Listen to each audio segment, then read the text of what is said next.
Chaque jour, Charles et Carole vous présentent la leçon de l'école du sabbat.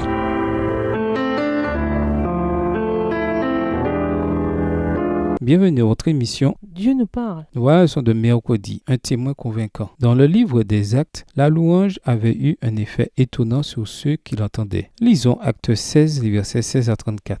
Paul et Silas avaient été déshabillés et battus, puis jetés en prison. Il n'y avait personne pour oindre leur dos entaillé et meurtri. On leur avait mis les fers aux pieds et, dans une grande souffrance physique, ils se retrouvèrent dans l'obscurité de la prison. Pourtant, Paul et Silas se mirent à prier et à chanter, tandis que les autres prisonniers écoutaient immobiles. Acte 16 et versets 16 à 34. Comme nous allions au lieu de prière, une servante qui avait un esprit de python et qui, en devinant, procurait un grand profit à ses maîtres, vint au-devant de nous et se mit à nous suivre, Paul et nous.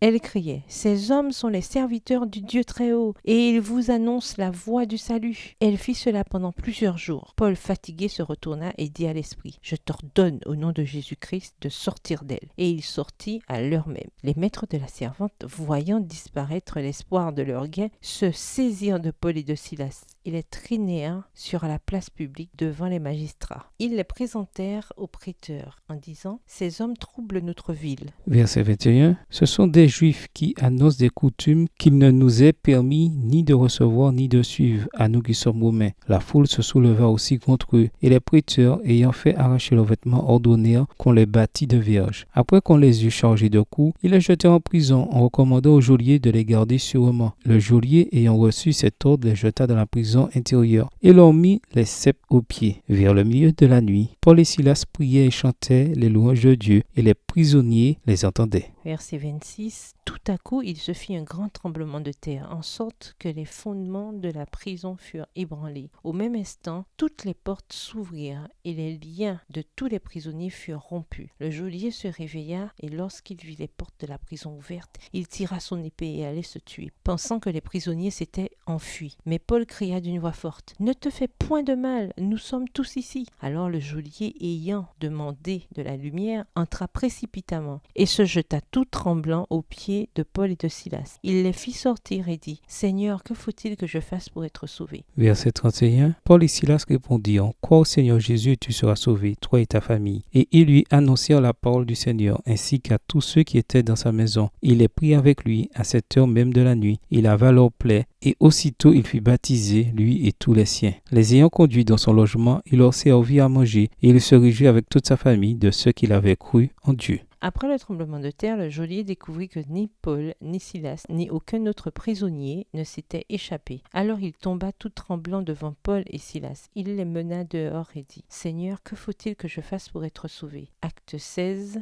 les versets 29 à 30.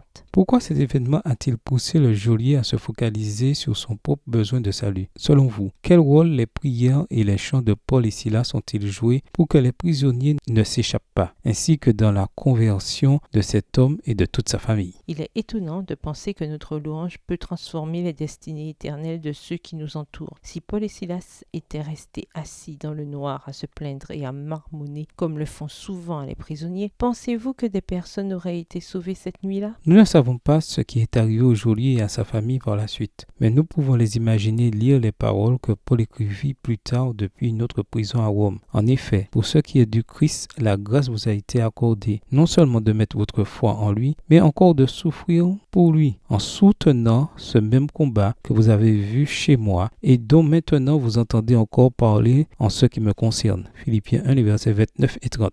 S'ils ont lu cela et réfléchi à la manière dont la souffrance de Paul leur avait apporté la joie, un chant leur est sûrement venu au cœur, ainsi qu'une envie renouvelée de rester fidèle à tout prix. Selon vous, qui pourrait être influencé pour Dieu par un chant de louange qui pourrait sortir de votre cœur? Faites l'effort d'être plus ouvert et démonstratif dans votre louange à Dieu quand vous êtes en présence d'autres personnes. Vous n'imaginez pas l'influence positive que cela pourrait avoir. Au revoir. Et à demain si Dieu veut.